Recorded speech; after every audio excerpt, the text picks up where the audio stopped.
welcome to another episode here for the Funkapod, Mindful Media and Communication. And I started a podcast in English, again, not in Spanish, which means I'm back in Thailand. That's why there's Saudi Cup, obviously. So back from my quick trip to the other end of the world, and I'm not exaggerating, it's almost the exact opposite of the world, exact, but kinda. 27 hours on the plane, twice within 1 week. Jet-lagged AF, as the kids would say. Would the kids say that? I'm not sure. But still back in your life here with a new episode of the Funkapod. And, well, I figured I've been to so many AI events now, speaking, organizing, and so on. I will use my knowledge that I gained over the last few weeks to just quickly recap this. In particular, there were two big events that I went to. Of course, the conference in Buenos Aires on Communication Media 24, where I spoke on AI, ethical implications, AI implications on storytelling and the like. And then we also just organized the first ever AI and communication hackathon here at our university. And there are also some interesting insights to take away from. So that's what's happening now in the next 15 to 20 minutes or so. So buckle up, strap in, here we go, AI in your face. Because you don't get enough AI anywhere else. But hopefully we're adding some interesting wrinkles to it. So, all right, back from the conference, and that's gonna be one of the first things I will mention. But before I go down the particulars in this regard, let me quickly set the scene to see what's actually hype, what's real, and so on, right? So, obviously, AI is still the hot topic for a year now, right? At the time of recording, OpenAI just dropped ChatGPT search. So now premium users can search the web via ChatGPT. So actually ask questions and ChatGPT will look in real time into search engines. Okay. Very interesting. I didn't research too much just yet because podcast comes first, but I will do right after. Interesting move. Can it combat Google? Who's to say? Not sure yet. If it's not going to happen overnight, obviously, Google has such a stronghold on the search market that no one's going to just take it from them. But definitely an interesting move, and it remains to be seen if people are going to use it. But as you see, it's still, there's so much happening, right? It's been the hot topic for a year, but it's still, or more, but there's still so much happening, which is kind of crazy. And everybody now seems to have a take, right? Journalists, content creators, influencers, your grandmother. At the conference, the buzz was obviously also everywhere because it's very much AI focused with the themes and topics. But instead of just debating how fast AI can write articles or make images, kind of boring by now if you're honest, the focus was on how it's fundamentally changing storytelling, interaction, and maybe even perception of what's real and what's not real. Okay. And also this feeling that we're at this big turning point right now where AI isn't just this shiny new tool, it's nice to have. It's becoming the part of the story itself, which I think is very important to understand. Now, of course, that's exciting for some, maybe a little bit terrifying for others. Because as we all know, not all tech revolutions live up to the hype, and maybe some even take weird turns in between, right? But before I dive into the conference details, let me quickly tell you about that hackathon that we just ran at the university, okay?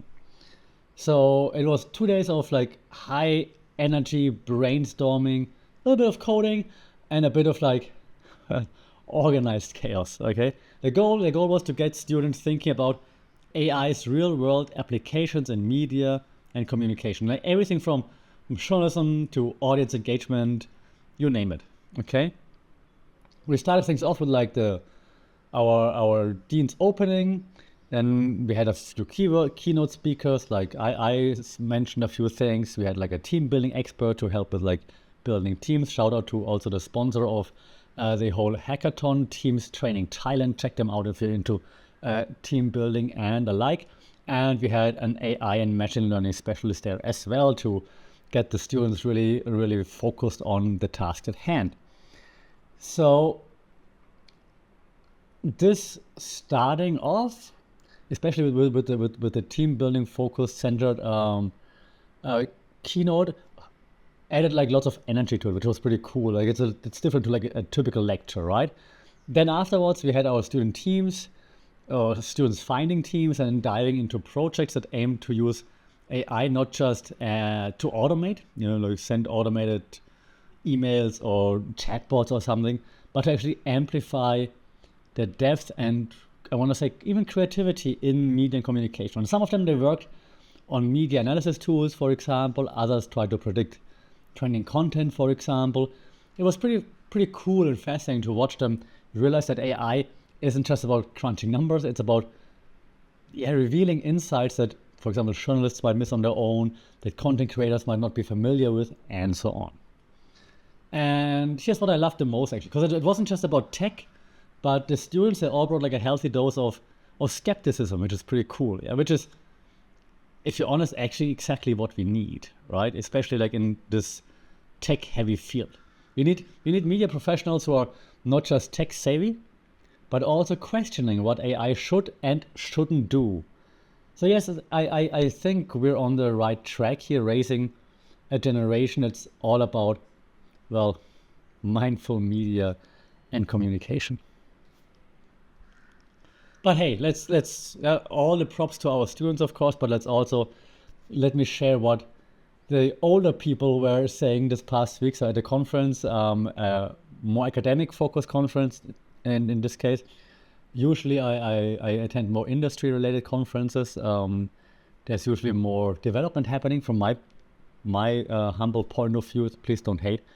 But this one was an academic heavy conference, so let me quickly pivot to that conference and pardon me, start with like one of the main talking points: ethics. If any of my students is listening, they're like, "Oh God," because and basically on every lecture I have like one ethics slide, so just as a reminder, okay?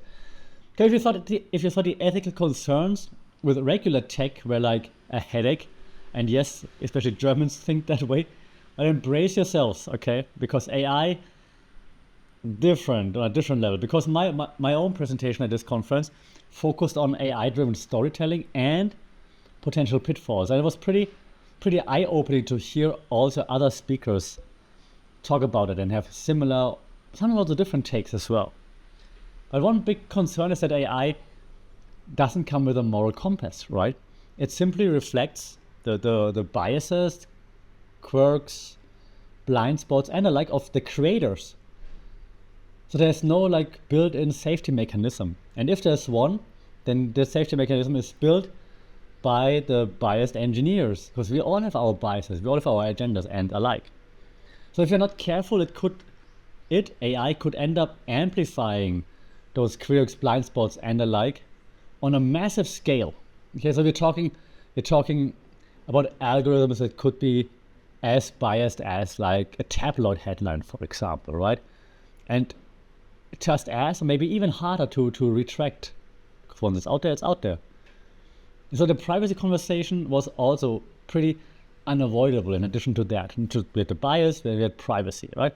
AI is data hungry, and that often means personal data.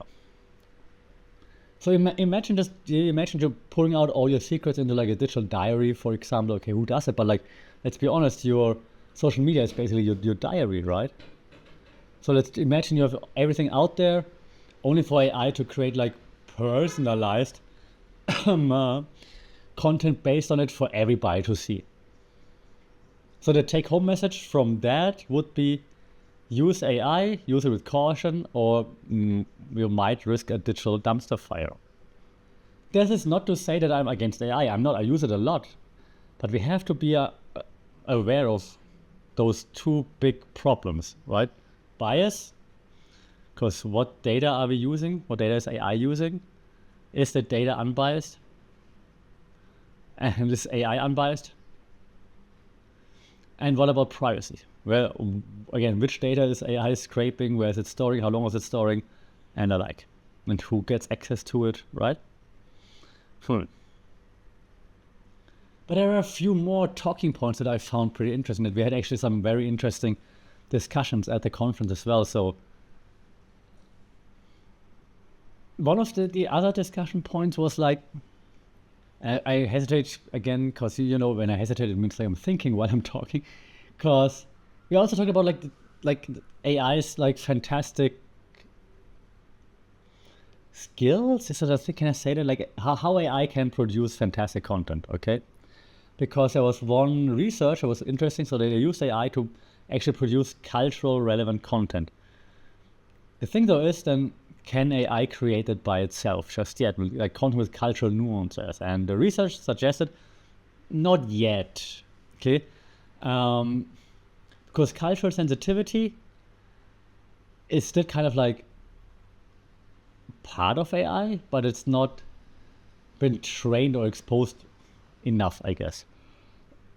Because AI can only be as sensitive as the data that it's trained on, right? Which isn't always saying that much. So the conversation then from there shifted towards how AI could tell stories that resonate across different cultures and different target audiences, but without it sounding like just pulling facts from Wikipedia, right? Because if you want to appeal to different audiences, to different cultures, you have to talk in the language of the audience, of the culture. But how do you do that to sound like natural? Right? One speaker pointed out that I found quite interesting, like how AI in media could foster inclusivity if it's programmed to actually understand it. Otherwise, we're looking at the same old biases, of course, just in like a fancy new packaging. The potential is there, but we need AI that can, I want to say, adapt to diverse narratives without causing like those cultural face palms. How do we get there? More data. But where do we get the data from? See the previous point. Now we're on to something, right? And this then leads me to like a few more quick takeaways, because we also discussed the role of AI in shaping like future media narratives. Okay, so we looked at the future a little bit, and we see that AI is already transforming storytelling, of course, not just as a tool, but as a collaborator, right? The way we produce it, the way we engage with content and the likes. And at the conference, there are lots of examples of AI-powered interactive experiences and tools that predict audience preferences before they even realize them, and so on. It's like a digital psychic. Like, you remember Sean from Psych? It's kind of like AI, right? A little bit less intuitive, more relying on the data, of course. And the kicker here is, of course, that AI can add new layers to storytelling, making it more engaging, but it does still miss that human touch to some extent. At least for now, right? Machines are really known for their like grasp of metaphors, subtle sarcasm, and so on. Let's just imagine like a robot explaining a joke. It's like listening to someone read a dictionary, I guess. However, because, and that's also part of my presentation, like we always say that humans have like the creativity edge, right? Yeah, so, and of course the human brain is still faster than every computer, and so on. Yeah, we're making better connections, blah, blah, all true. Question is, do we need that? Because when we look at like what content is being consumed, is it always the best content, the most thoughtful content that's being consumed, or is it the content that gets the audience to be like, yeah, good enough, double tap next, right? So we don't need to have the super mega awesome creative content. We just need to have the content that makes the audience go like, interact. And I think that is what AI can do already, and that's annoying, scary, frustrating, all of the above. And I think that's something that basically no researcher, that no media company, that no one's focusing on. Yes, we are more creation computers, of course we are, but we don't need to be, because the consumers, you, me, everybody, it's an old reference, we are okay with content that's just okay. That's a problem. Another takeaway when it comes to an AI and media education is that if we look back at the hackathon, right now I jump a little bit, but so many thoughts in my head. Like the students didn't just go like hands-on with AI, they actually learned about importance of creative problem solving, for example, teamwork, and of course also the value of asking actual questions to the mentors that we had there. So shout out to the mentors as well. Because like 2 days of hackathon, it's definitely not for the faint-hearted, right? And that's the thing, if you want the future of AI needed to be ethical, creative, culturally aware, and so on, it's gotta start in education. Yeah.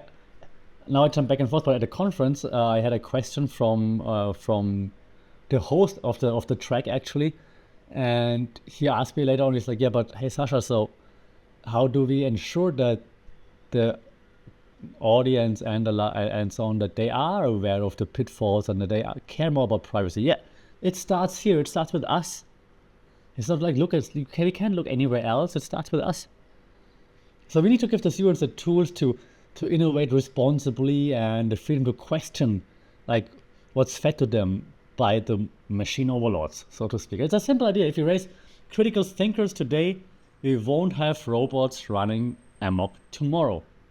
At least that's the hope, kinda. So raise critical thinkers, okay? Teachers, professors, and so on.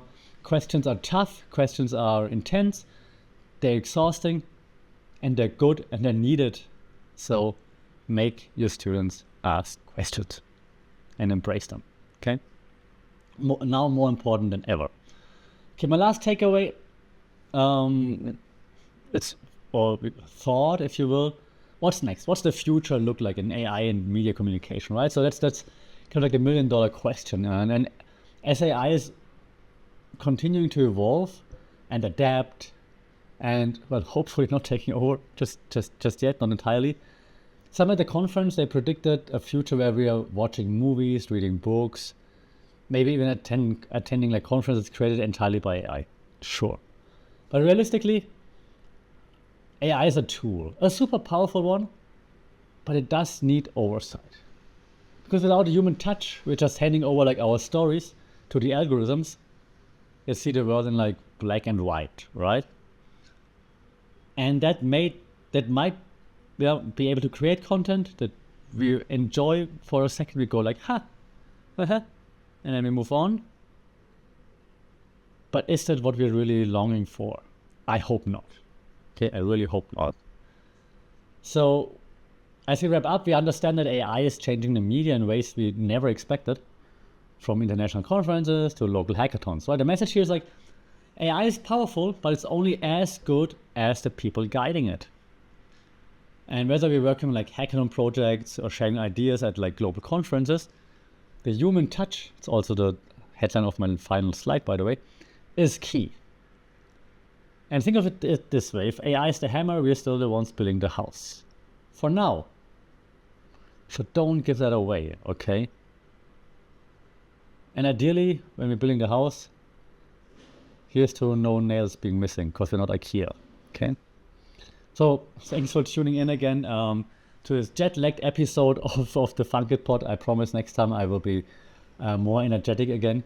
But if you're intrigued or concerned in all things AI, then check out more on the topic that we have on AI.com Lab, AICOM, AICOMMLAB, AICOMLab.com. There are more publications on the topic, more information, more links and all that. Until then, stay safe, take care. Don't let the robots take over just yet. Let them know, write your comments yourself, write comments, give us reviews, because it's very much appreciated. And let me know how you feel about that whole AI and media thing. We talk next time. Until then, Sawadee Krap.